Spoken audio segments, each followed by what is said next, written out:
please go ahead. Good morning, one and all. I, Sanya Shukla, on behalf of Alumni Committee, warmly welcome Professor Ramkumar Kakani, Director, IIM Raipur, Professor Archana Parashar, Chairperson, Alumni Committee, Mr. Vivek Luthra, Managing Director, Strategy and Consulting, Accenture, and our esteemed alumni for joining us today. I would like to express a sincere gratitude to Mr. Vivek Luthra for taking time out of his busy schedules and be our speaker for today. Now I request Professor Archana Parashar to kindly address us and take the session forward. Respected Director Sir, Professor Ramkumar Kakani, guest speaker of the day, Shri Vivek Luthra ji, MD, Strategy and Consulting, Growth Markets, Supply Chain and Operations, Accenture, faculty of IIM Raipur, and my dear alumni. It gives me immense pleasure to welcome you all to the 8th session of Gyan series. I wish to convey my gratitude to all the alumni present here that despite being a weekend, you were able to spare time for us. Your presence matters a lot. Thank you, and I hope to receive more and more participation in the coming months. We launched this new series edition called Gyan series exclusively for our alumni, where industry experts deliver short interactive lectures to the prestigious alumni of IIM Raipur. This takes place on last Saturday of every month. We've had 7 such sessions in the past, and especially in this academic year 22-23. We also started our city chapter meets this year, and we had our alumni meets in Bangalore, Mumbai, and Delhi in 2022. We had our first city meet in September in Bangalore. We also had our homecoming event in December this year. We completed our election processes for our BOG, and different city chapters were formed, namely Delhi, Mumbai, Pune, Bangalore, Hyderabad, Chennai, and the home chapter. I sincerely thank our director, Professor Ramkumar Kakani, for conceptualizing the idea of Gyan series and guiding the team throughout for the planning of the event. Without his consistent support, this event would not have reached the consummation today. I now request Sanya to take over. I also request Professor Kakani to deliver a short address to our alumni. Greetings, friends. Greetings, alumni members, and Professor Archana, and the team alumni at IIM Raipur. It's essentially a fantastic occasion that we are having. I'm privileged to say that Vivek is a classmate of mine, and was a classmate of mine at IIM Calcutta. And even in the month of December, when I met during our 25th alumnus meet in December 2022, the kind of energy levels, agility which Vivek brings to the table, both mentally and also even in terms of the sports, etc., which events we had. To just give you an example, when we were having a cricket match, and Vivek would do bowling, batting, wicket keeping, and it's like amazing to see a person with such agility levels, and there is a lot to learn out there. And I've learned a lot from him in the past, and I'm definitely confident that our friends in the alumnus will benefit from this interaction. And I can only say that if you look at the experience which Vivek brings to the table, it's fantastic, right? From Schlumberger to Pricewaterhouse to Infosys. He's also worked across continents. There is America, there is Australia, there is Asia. So I think it is fantastic to have you, Vivek. Our pleasure, and we look forward to even hosting you in our campus. Thank you so much. Over to you, Sanya. Thank you, sir. Let me take this opportunity to introduce our guest for today, Mr. Vivek Luthra, Managing Director, Strategy and Consulting, Growth Market Supply Chain and Operations Lead. Sir has completed his MBA from Indian Institute of Management, Calcutta, and has also received his Executive Education, Sustainable Supply Chain Management from University of Cambridge. Sir has over 25 years of experience in strategy and execution, and has previously worked in organizations like Capgemini as the Vice President and Head of BPO, Ramco Systems as Senior Vice President, Enterprise Solutions and Transformation, and Infosys. Sir, it is an honor to have you with us today. I would request everyone to switch on their cameras to make it an interactive session. The stage is all yours, sir. Thank you, Sanya. Sanya, how much time do I have? What, sir? Would you repeat? How much time do I have? 45 minutes, sir. Awesome. I mean, we still have 45 minutes, right? Okay, Ram, thank you so much. One, for the opportunity to come and get to know you, your colleagues, and your cohort. It is amazing to see how your institution is kind of growing in strength year after year. I can only imagine a lot of those ideas of building a good network of alumni goes a long way into influencing how the industry gets shaped and how you as the cohort could do that. So I'm really kind of fascinated by what Ram just told me as we were starting to talk about it. And Professor Rachna, thank you for the opportunity. And thank you to all of you. I know it's Saturday for everyone. Ram tells me he works all days, but it's good to see there's a strong alumni which is willing to kind of give some time on their weekends and get to know each other, keep your networks on, and also maybe share ideas from professionals in the industry. So just I think my background you all know. So Ram and I go a long way back, and I was looking forward to kind of coming here and catching up. I've been with Accenture for about 13 years now, and I'm a senior partner there. My journey started from my B school with PwC, and I rose up through the strategy consulting ranks there. At that time, there was a lot of buzz around Web 1.0, and internet was just kind of taking shape, and businesses were getting disrupted, and I think that's where I started to kind of get closer to leading edge technologies and how they impact businesses, and that's what my passion became. And I've had a long consulting career.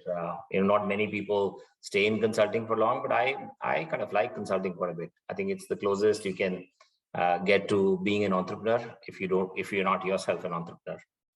So here I am. I moved to Australia in 2002. Australia is home for me, and what I've been doing for the last 3.5 years in Accenture is I run our supply chain business in what we call growth markets. So it is interesting the way Accenture is organized. We have 3 parts of the business. One is North America, the other is Europe, and everything else sits in growth markets. It's about 1/3 of our business, and these are the markets which are growing faster.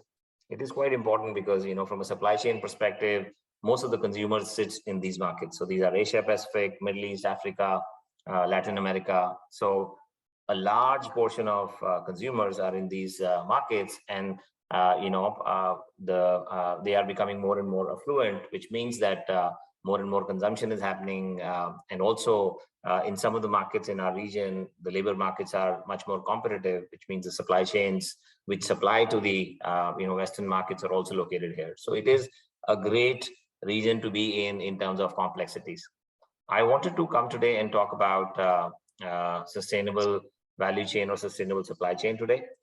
I think this is a very important topic and should be top of our agenda for all executives as we kind of try and figure our way through it. I think one of the biggest challenge which we have now is around the climate agenda. The interesting thing is that everyone is realizing that not only it is important to be running profitable business, but also a business which does well for the society, for the planet. And there's a big correlation between how companies are doing overall, how shareholders are rewarding them, and what they're doing in terms of being a sustainable company. So with that, I mean, this is something which I'm very passionate about. About 20-25% of my business is actually around helping companies reimagine how the supply chains are going to become different in the future. So not only is it enough to kind of think about revenue, cost, service level, profits, but how do you actually then get understanding of ESG kind of measures and holistically make decisions and think about how do you holistically drive value through not only profitable growth but also through responsible growth. So that's going to be what I'm going to be talking about today. I would request you to stop me in between. I have a slide which says Q&A in the end, but I would love for us to make it as interactive as possible. I know this is like 10 o'clock in the morning, so hopefully you've had your cups of tea. I'm sitting with one in my hand to keep me up. This is like afternoon time for me. It's 3:30 where I am in Melbourne. I wanted to kind of first talk about, so I've divided I don't have a lot of slides, right? So please, feel free to jump in. I have about 5-6 slides, but I want to talk about first the why. So why is sustainable value chain, supply chain very important? I think the key thing here is over the last 36 months specifically, I think CEOs are starting to talk a lot about supply chains because there've been a lot of business volatility, supply chain disruptions, the overall geopolitical tensions, what's happening in Ukraine, for example, going through the COVID period. All that has kind of brought supply chain to a boardroom level discussion, which was not the case earlier. When Accenture just completed a study with United Nations, in which we actually went out to about 2,600 CEOs. I will send this deck to Professor Ashna, and please feel free to go and have a look at some of these reports. What came out very clearly was that 50% of CEOs are prioritizing, greenhouse gas emission reductions. It is no longer just about talking. CEOs, if you log on to any of their quarterly results, I mean, Accenture announced their results day before yesterday. For example, you will see it is top priority for more than half of the CEOs today. Why is it? So where does the relevance of supply chain come? About 8 supply chains contribute to 50% of emissions globally, right? So you can imagine that if you can prioritize and work on those, some of these include, food, construction, professional services, which is where I sit today with Accenture. So all these are big contributors in terms of, emissions, and it is very important. And you will see the top level executives prioritizing emissions reductions there. The second thing, which is becoming quite important, is CEOs are starting to talk about circularity in their business models. It is no longer enough to use virgin materials, manufacture something, and then forget about it after the customer has consumed it, right?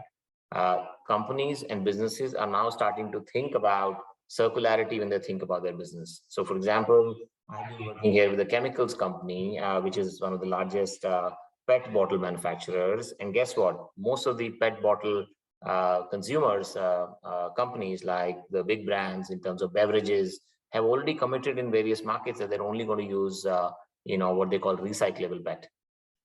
So that means suddenly, and there are in some markets like Europe, there are obligations in terms of what is called, producers' responsibility when you actually use materials to be able to make sure that those native or virgin materials are disposed correctly as well. So what is that driving? That is driving everyone to think about circular business models, which basically means end-to-end, you are closing the loop. So not only once the customer is consuming a product or a service, but what happens after that is also very important. And suddenly these value chains or supply chains are thinking about how do you manage that, right? So you have obligations as per regulations in some markets. And in other areas, obviously, companies are focusing a lot in minimizing waste. For example, digitalization of manufacturing is a big example as to how you can try and optimize waste and so on and so forth. So 49% of CEOs are transitioning to circular business model, which is quite interesting. And the last thing which I wanted to call out was that the other part which is becoming important is, this whole thing about doing the right thing for the society. What does that mean? So while the top two are mostly around, planet and society in certain degrees, but the last one really is about the social impacts of supply chain. We work with the coffee manufacturer. There is a lot of activism right now at the consumer end, at the shareholder end, where they are very clear. I mean, certain funds today don't invest in, in fossil fuels company, for example, right? They are not allowed to invest in those companies. We're working with a coffee supplier. And the customers want to know, have the labor been paid fairly in markets like Latin America, where the bean processing and production happens, for example. So all of that is where social impacts are becoming very important, and you will see more and more CEOs actually talking about that and making sure there is end-to-end visibility when you think about end-tier supply chains, because there are so many businesses, small, medium, large, who come together to be able to fulfill a customer's need.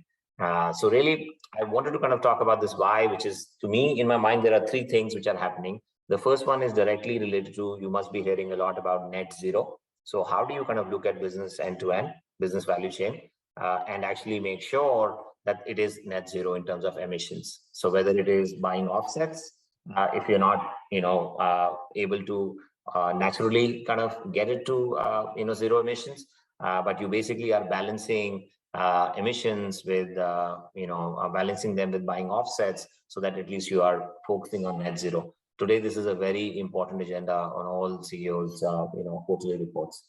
The second one goes to circularity. Supply chains are no longer linear. They are being designed, thought about as circular, and that means a lot of changes, whether it's end-to-end efficiency. Every time you're using new materials, you think about, can I actually recycle what has already been made, and so on and so forth. And the last one is around what we call trust.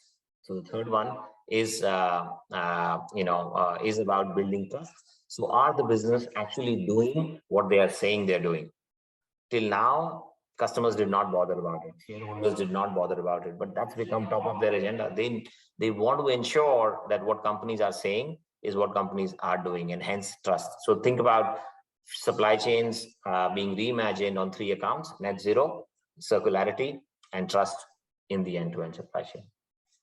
Let me quickly pause. Let me know if anyone has any burning questions, and I'm happy to kind of take those now.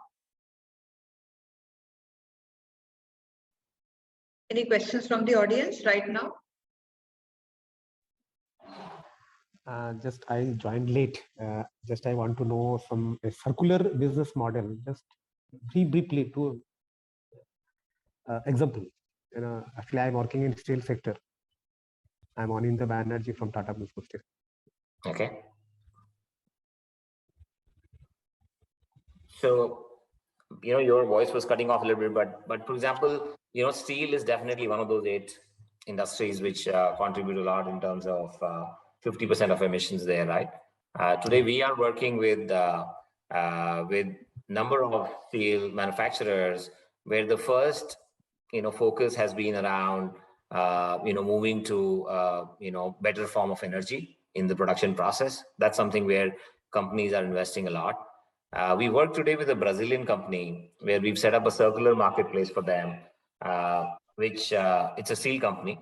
And basically, it's a circular marketplace for all their MRO materials. So when equipments are coming to end of life, they are kind of figuring out, how do you either circulate them or break them into things which can be reused and so on and so forth. So I did not get your full question, but still definitely I would think today in terms of what we would refer to as the emissions part is really big on that agenda.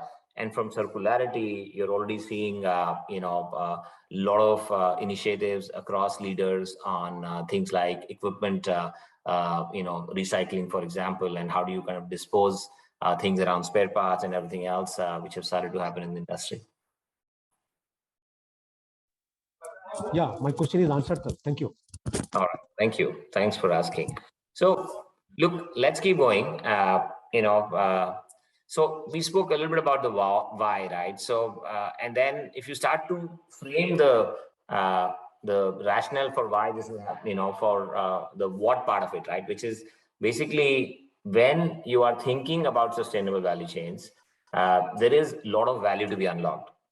So remember, value is now more than just profitable growth, which is measured in terms of revenue, costs, and service levels. We add the ESG components.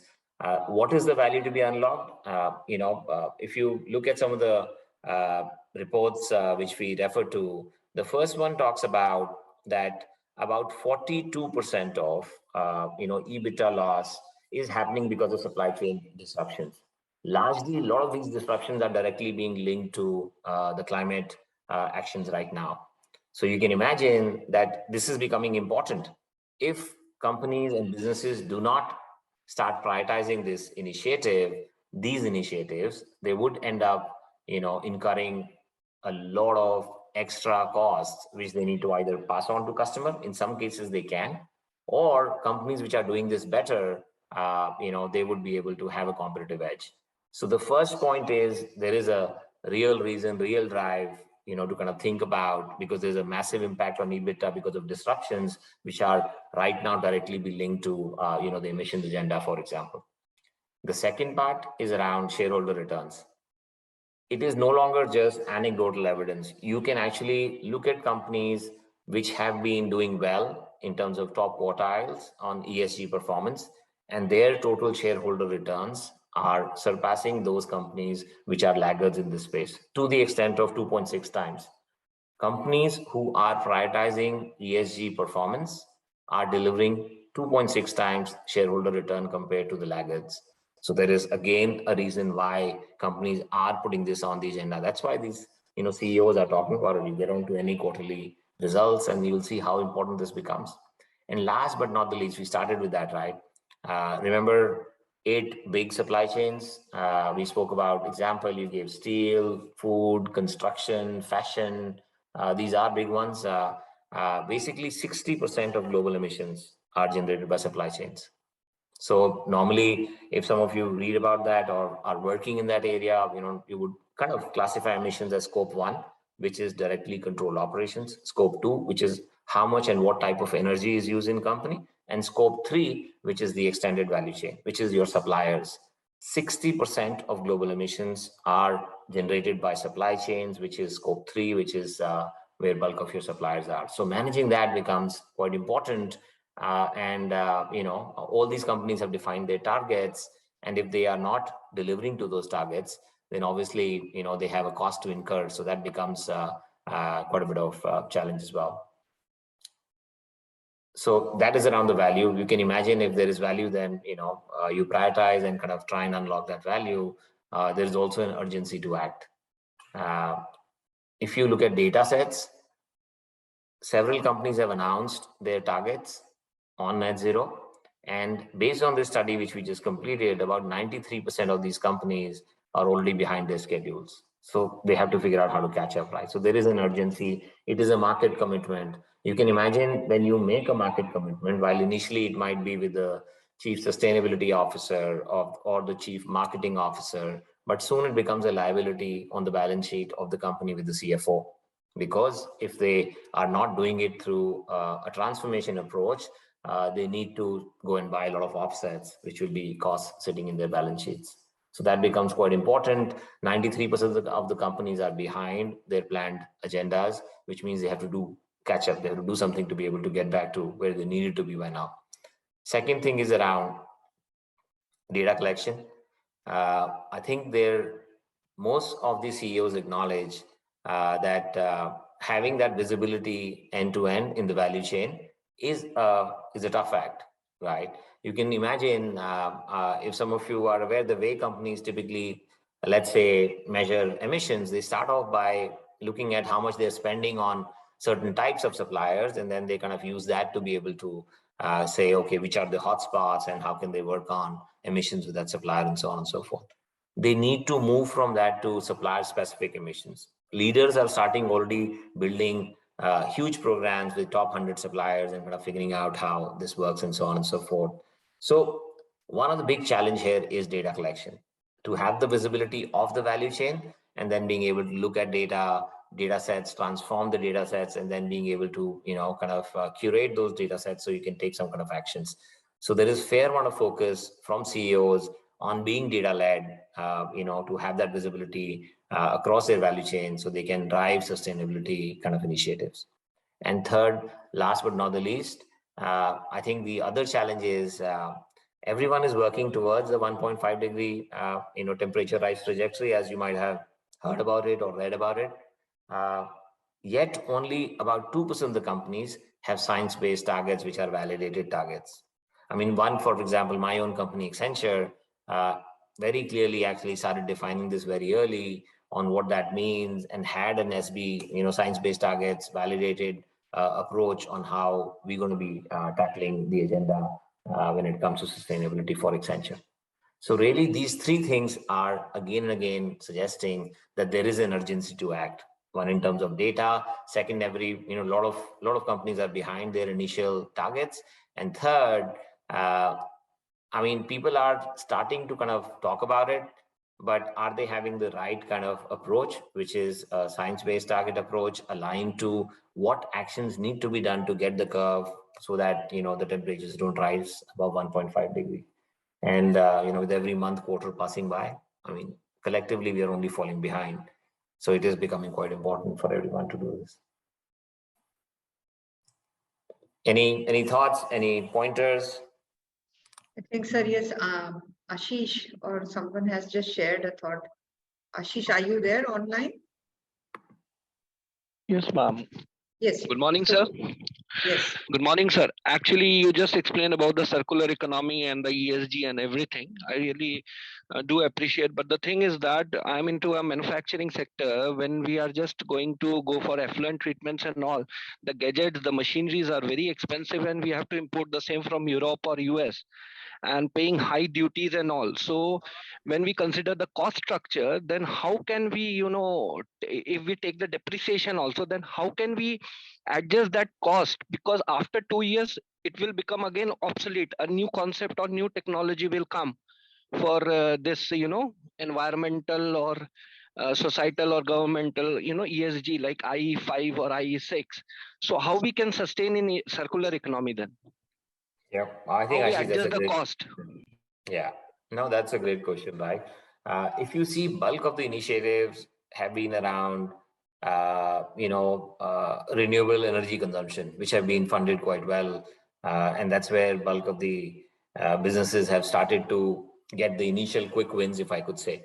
The tougher ones are around circularity because, in some cases. So, for example, let me give you examples. I was on this recyclable PET thing, and I've been working closely on that.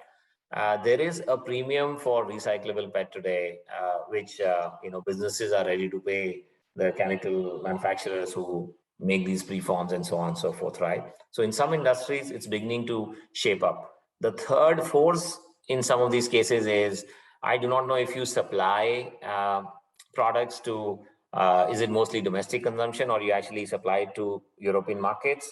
Obviously, in cases of products and services which are being consumed in Europe, there is a lot of, what we call producers, owners in terms of responsibilities for which they're getting some incentives as well, which could be some things some of the leading, businesses are ready to pass on to their suppliers as well. I do not know, if any of that applies to you, but looks like if you're talking about, systems, it looks like it's mostly domestic consumption.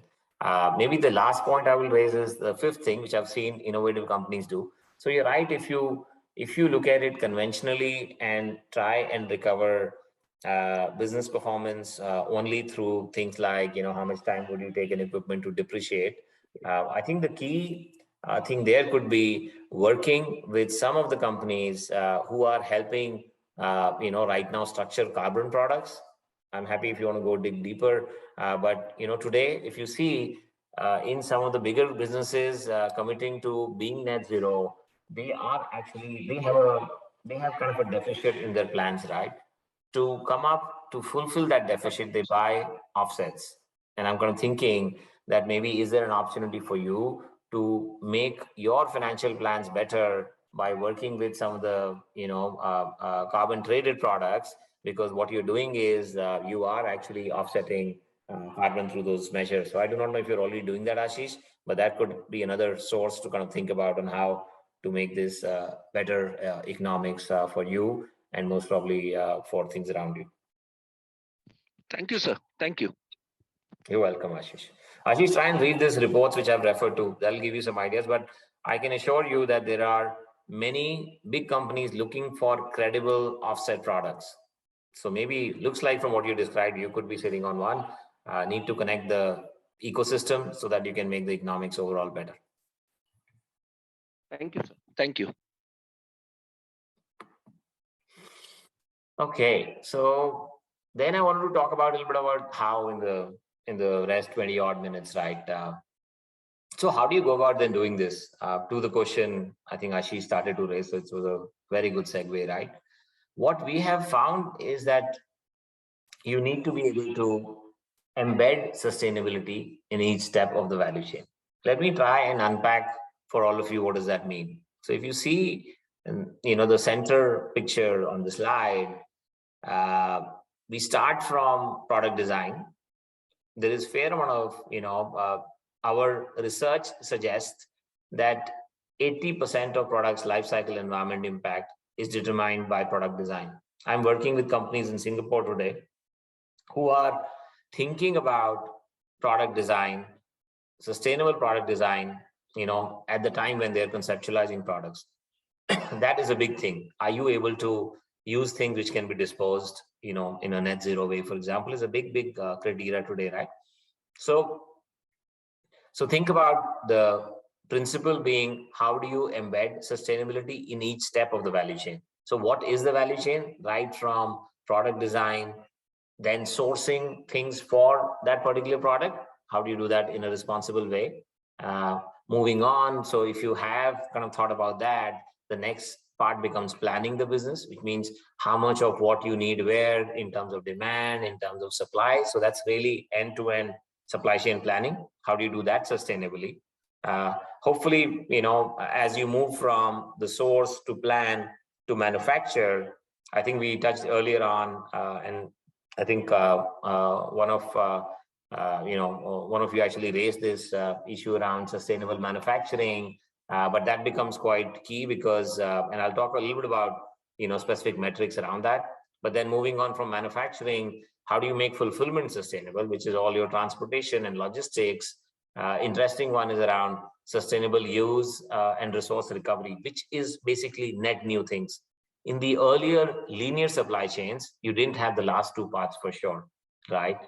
So if you see as you reimagine supply chains of the future, one, you are moving from linear to circular supply chains, which means you have to start thinking, how do you use the product or a service in a sustainable way, right? And then at the end of life, what do you do in terms of resource recovery? These two things were never there. And then for all the other steps which were there, how do you kind of reimagine them and embed sustainability in them? So we spoke about design and engineering, that 80% of products lifecycle environmental impact can actually be determined at the time of product design. Auto manufacturers are starting to do that a lot. For example, it was I remember that because of the steel question asked in terms of what else goes into parts and so on and so forth.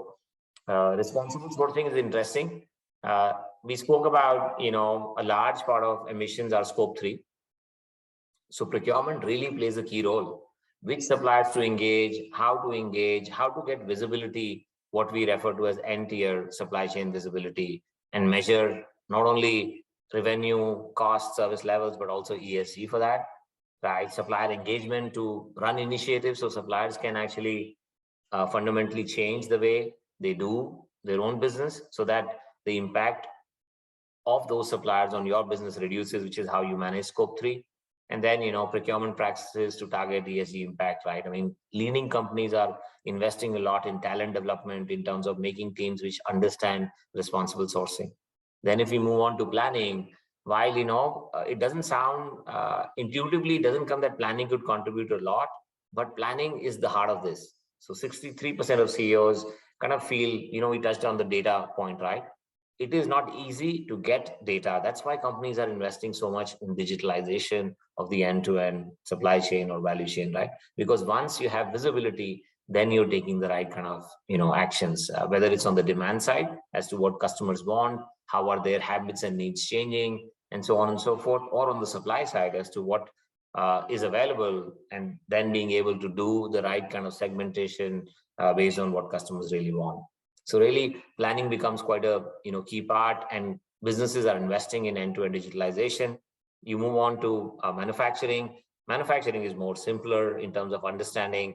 A lot of emissions come from energy use and the direct industrial process. So companies are using things like digital twin modeling to be able to. Today, I work with multiple clients where we are trying to improve throughputs on manufacturing lines by leveraging AI, ML based approaches to be able to improve the quality throughput on a machine, for example. So that directly kind of impacts manufacturing and how much of wastage can be eliminated as one reason. Or in your storage locations, if you're able to move to renewable form of energy for what equipments you use, how much energy you use in those places, etc., directly translates to how you can manage manufacturing sustainably.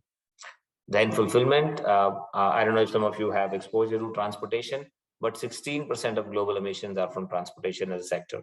So you can imagine there is a lot of focus right now around trying to manage those emissions better, largely being driven through switch to more renewable energy based inputs for that, and then obviously routing algorithms. I've been lucky with Accenture, something which is publicly available if you go and look up for an oil and gas major. We've kind of built a routing algorithm systems for their ships so that you could kind of minimize the actual fuel consumption and also move some of these ships over a period of time to alternative forms of fuel and so on and so forth. So it kind of is really one of the key places where a lot of progress has already been made around transportation. And then we spoke about sustainable use and resource recovery. So really, I think I spoke about this MRO equipment example is a great example of this steel manufacturer, which we're working with, who's trying to drive resource recovery kind of behaviors within their distributed business across locations. It is a very common examples of things around, if you see high tech, how do you kind of, define and execute reverse logistics, which is take back solutions. Even in governments, you're seeing some of the leaders, talk about setting up reverse logistics chain and so on and so forth. So really, if you see, this is a net new part where a lot of thinking is going, leaders are already defining how this could work and so on and so forth and making a lot of progress. So, the key message, I spoke long here, but if you think about that, there is a need, there is a burning platform, there is a need, there is value to be had. But then how do you go about doing it? One, you're going to start thinking about the supply chain or value chain end to end, adding some components which were not there, which are all around, reuse and then embedding sustainability in each of the end-to-end value chain components. Let me pause, and after this I have only one more slide, and I think I should be able to finish on time in about 10 minutes. Any questions? Yes. Hi, sir. Amit Kumar Mukul this side. Sure. I'm also from manufacturing background. Regarding this data visibility in supply chain. Yeah. So right now I'm working with a footwear brand, so I don't see much of tech adoption here. So what are your views on which are the manufacturing industry having the best kind of or adapting the new technologies, or they are really setting the benchmark in terms of tech adoption? Sure. Look, I think in our experience, we are already finding a clear divide between companies who are adopting digital in a very different way. They're almost reinventing their business, right? And it is easier said than done, but you can easily see leaders emerge. Some of the consumer brands like, for example, Nike. I mean, you can easily see what they're doing, how they're doing, which would be closer to your industry. And I know there could be difference between this brand versus what your company's, larger ambition and right now how you're positioned. But I mean, footwear brand is already being revolutionized, if I could say that, right? In terms of really track and trace, for example. One of the most advanced progresses in any of these supply chains, one of them is footwear brand, right? To be able to know, I do not know, look, I don't claim to be an expert in the industry, but you could even think about products which have traceability, which customers are ready to pay more for, could be a good way. But let me talk and answer what you specifically asked. I just wanted to lay out there that footwear brand by no means is a laggard right now. In fact, some of the leaders actually come from apparel and footwear. Some of the initial ones were all who needed to transition to new energy. These are the suppliers, right? So think about most of the the big fossil companies who've been investing a lot for a while, right? Then companies like mining companies. These guys were the first ones to start, to be honest. they were starting to invest because suddenly there was a lot of activism in the investor groups around them, right? And they needed to, the energy companies need to change, utilities need to change their grids, and everything else needs to happen. That's the infrastructure. So you saw that these industries have longer lead time, and they started to kind of act on it quite few years ahead. Then, if you see, most probably adoption, I would say, is very consistent across all industries, except not everyone has adopted. If you try and unpack this phenomena, we are seeing about 15-20% of companies which we call as inventors, and these are companies which are totally rethinking the way, becoming digital first companies. So it doesn't matter whether your product is digital or not, right? But how do you reinvent your own business so that you start to think digital first? And you pick up any sector, you will start seeing the performance of what we call as reinventors, who are basically using digital in a very radically different way, are already way ahead of the average performer or the laggards, who are still kind of stuck in thinking about, should I be doing it? Is it right for my industry? Or they're doing some POCs and so on and so forth. I think this pace is moving very quickly. So I would challenge you to challenge your colleagues, your peers, your company on maybe the sequencing could be different based on what the specific business economics are for you today on where you are. But from a feasibility, from what can be enabled, etc., in your own industry, I would think that you can easily see examples of clear leaders emerging in that. Yes. That answers it. Thank you.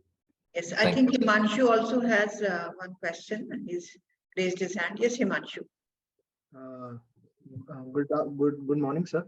So, sir, I'm working with Government of India on water sectors and sanitations right now. So, majoritarily, sir, when we are talking about the supply chains, we are not focusing majorly on the reuse of the water as a source for the industries, which is getting scarcer and scarcer as we go day by. And the second thing, the adaptability of the water of the recycled water is getting very less due to the economic factors that makes in. So, sir, how do we compensate this in the whole water supply chain? And my second point to this question would be, sir, was some of the companies are buying carbon credit rather than reprocessing their own own operations. So how do you see such companies contributing to a circular supply chain in near future? Thank you, Himanshu. Great questions. So, look, I think you made a very good point. Most of the focus has been, when we talk about environment, mostly on emissions. However, I do think that the profile of companies and most probably the importance of water is going to start kind of becoming very visible and specifically started to become visible for certain sectors. I work here in Australia with mining, for example, and I worked a lot in Southeast Asia with a big energy major, and for these companies, water has been top of their mind, right? Specifically, I think one of the gentlemen on the call spoke about affluent systems and so on and so forth. So some of these industries which are impacting water, what I did not kind of start off most probably was that, look, the right businesses they first kind of define what are the ESG priorities. And I don't think everyone does that enough on water today, but there are good examples of companies which are beginning to prioritize water as much as energy. So for example, if you look at my own company agenda, there is a very clear defined goals which are around water as well. So I would say, like you said, I think the understanding of water as a key important part of managing environment and our planet resources is only going to become more and more important, and the challenge is going to be around the economics, though, as you rightly said, that I mean, there are examples, leaders like places like Singapore, but the problem is very small. So I think relatively they can solve it more easier in terms of recycling and so on and so forth. So I do acknowledge that I think selectively water is becoming quite important for. So if you look at the end-to-end process, companies typically when they define their being a responsible business and talking about environment, they talk about what are the goals. So you start from those United Nations Sustainable Development Goals, typically companies would define, starting from what goals are relevant to them. My company chose few of the goals out of those 23 or whatever number of things, and water was part of that, right? Other things which were important to us was supply diversity, which became very important, and so on and so forth. So while we did not touch that, the first part of you need to have the strategy right? The why part of that, while I touched about why the CEOs are making this very important, most probably the why before that is the purpose of the businesses, how they're realizing. For some businesses, kind of doing the right thing with water is as important or more important than energy, to be honest. So it is becoming more and more important. And, I think you touched upon some things around the economics, which still need to be worked out. Some of the studies, and I would encourage you to have a look at one of the studies which I have referred to in this, the impact of becoming more sustainable, which includes both emissions and water, is about 1 to 4% on end-to-end value chains. So it is not a huge impact, to be honest, to kind of get businesses to start kind of doing this differently. And hopefully, I'm hoping that more and more of water becomes as important or more important than emissions, because emissions directly today is becoming more visible. So that has become focus. A great point about water. The second question you asked was around carbon credits. I think we touched upon that earlier. And my next slide, actually, which I'm going to conclude on, is about that. That look, carbon credits is what we call offsets, right? So you have a mitigation curve, and when you're behind that, you fill it up with carbon credits. In a way, it is good because carbon credits help in one way, right? I think one of the colleagues spoke about how do you make my equipment buying, which will overall have a net positive impact, more economically feasible. Carbon credits do help such companies, kind of supply some of these options to larger businesses in more developed economies who can actually afford to pay for credits. However, that is not going to fundamentally solve the problem, right? Which is where, my last slide was all about that, as to what are, the key principles where you need to which you can apply to make this successful value chain transformation. Just buying credits is not going to cut it. It is like pushing things out. And that's why you're seeing that companies are behind their targets, right? So when you do science-based targets, it's not just about offsetting with carbon credits. It is about fundamentally changing the way you do business and how you impact society and planet. So there are 5 key things which I would like to call out on, and let me know if they answer, and with that we can conclude. If there's any question I could take. But first part is must anchor on the material ESG holistically. To your question, you said if water is important, you start from defining what is your larger purpose in terms of which goals are going to drive the type of impact which your business wants to have.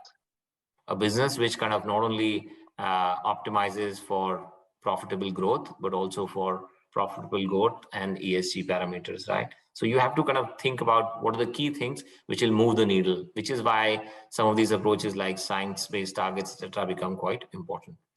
Second thing is it has to be value-based and tracked accordingly. You need to be knowing, you have to prioritize things which drive value, and value could be more than just uplift in revenue or reduction in cost or improvement in service levels.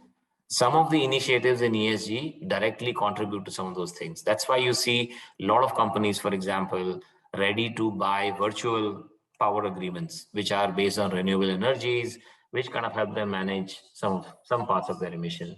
That has been the biggest adoption across businesses, across sectors, right? Companies have started to kind of move from fossil-based energy providers to renewable energy providers. So that's the second part. So how do you make sure that you are value-based and you're tracking, some of those initiatives that you run? So you have to fundamentally change, right? Credits are not going to be enough.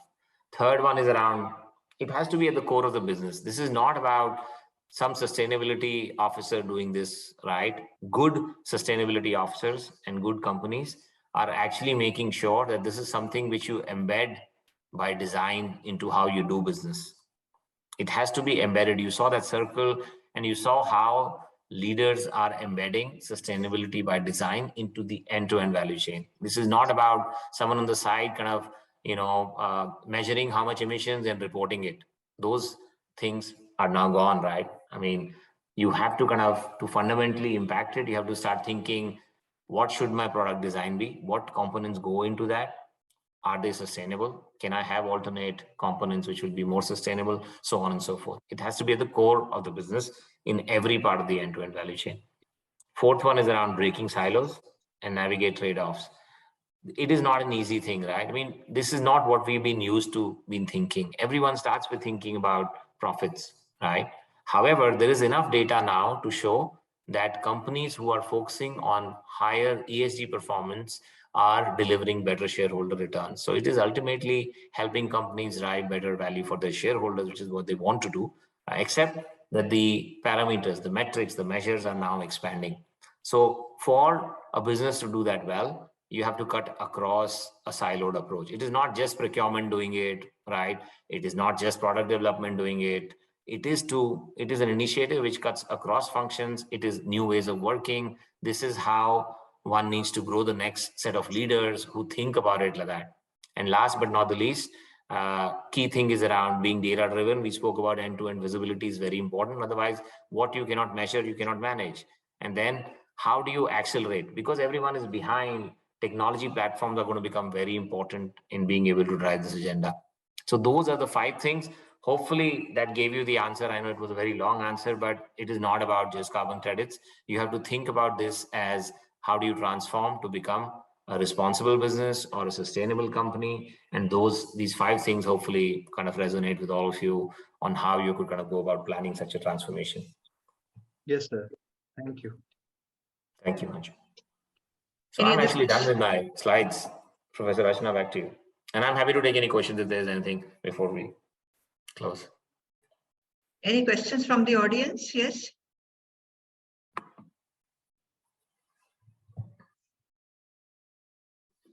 Students, any questions?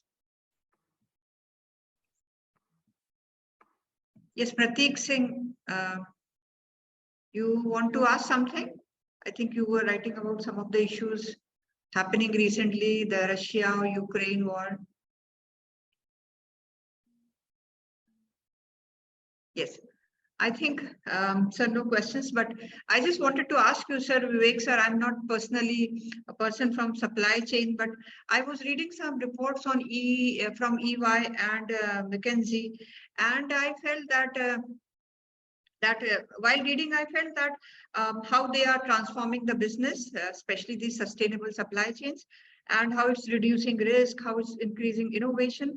But at the same time, they do not have some strong how to measure the ROI. I think most of the companies are lacking in that. So what is your say on that, or how do you put that according to your perspective? Yeah, can I, ma'am? Oh, sorry. Okay. Please go ahead. No, go for it. I'm happy to listen.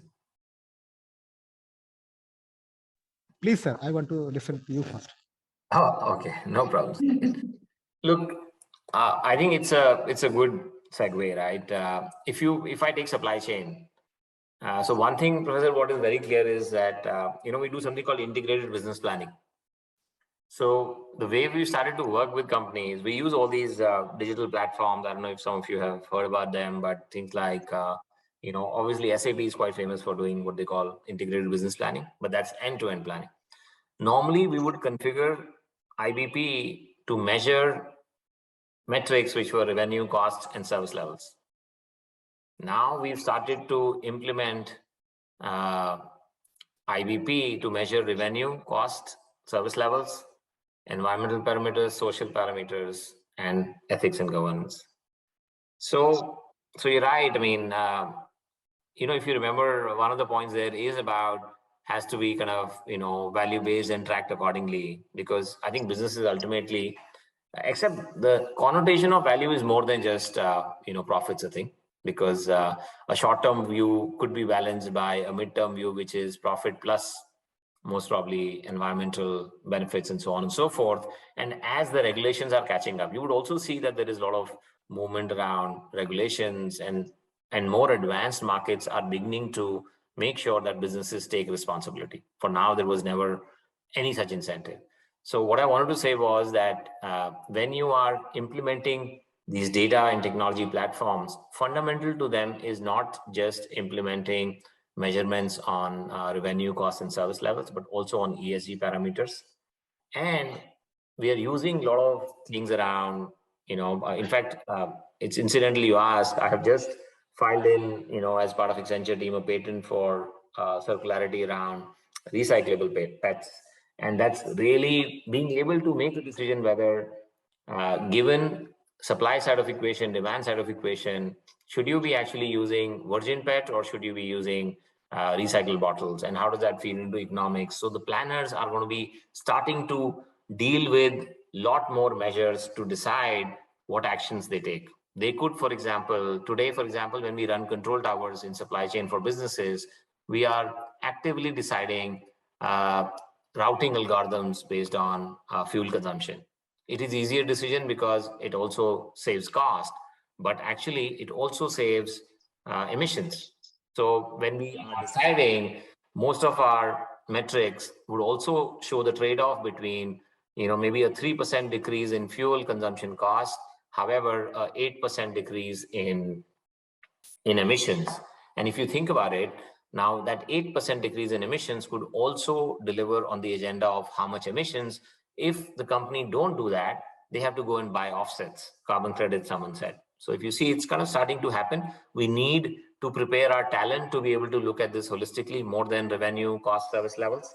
Second, we need to be able to have data and platforms which start to show us data around, what does this action mean in terms of emissions? I could choose a product design, and that product design has a 10 cents sheet which goes into a product, right?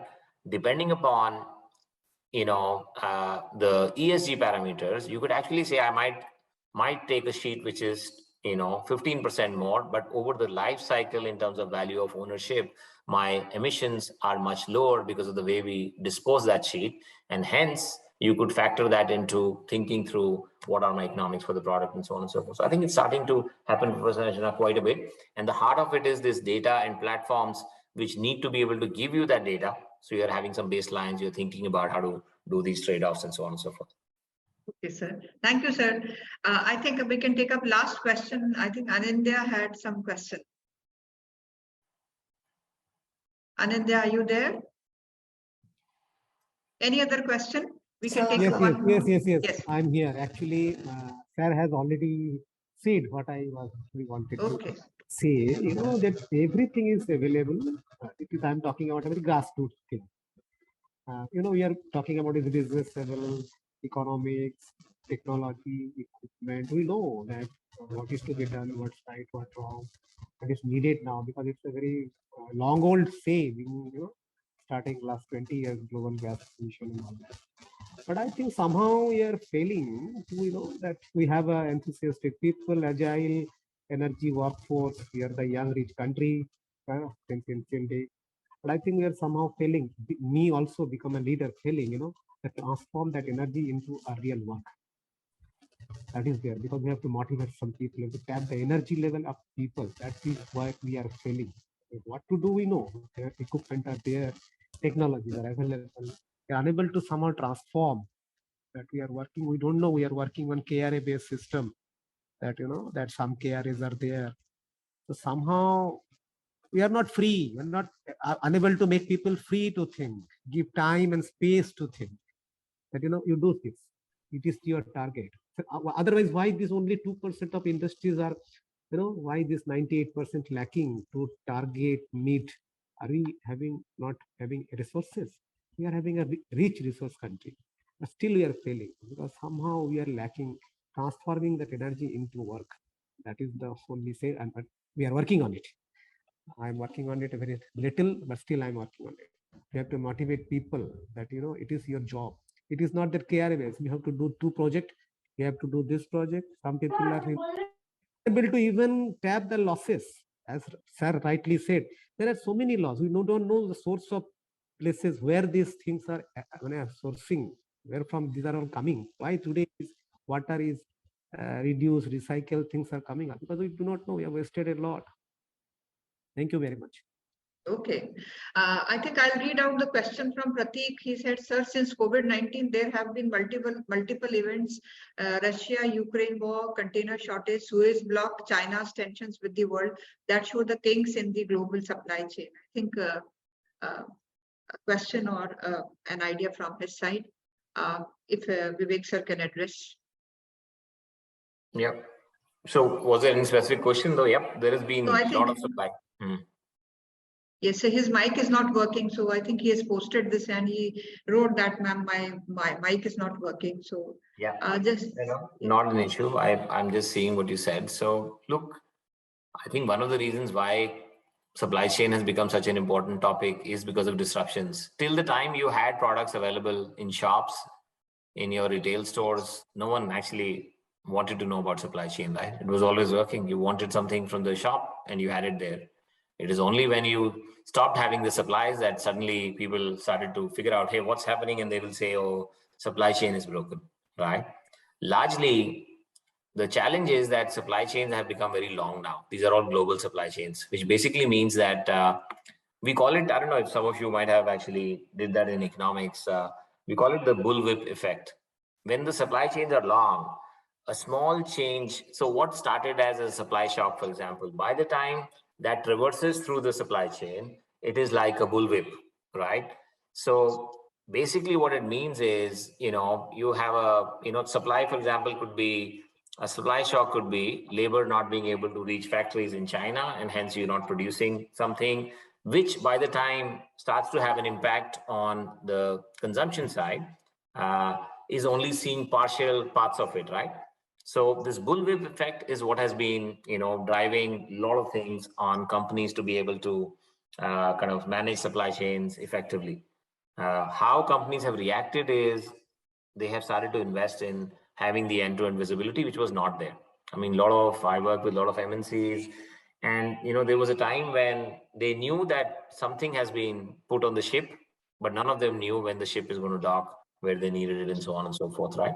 So as a result of these disruptions, what became very evident to everyone was that you need to have that visibility end to end. And that's why you saw companies invest in data and platforms so that they can start to know in real time or as close to real time what's happening, so that they can do some things about it. They can plan their networks, they can redesign their networks accordingly.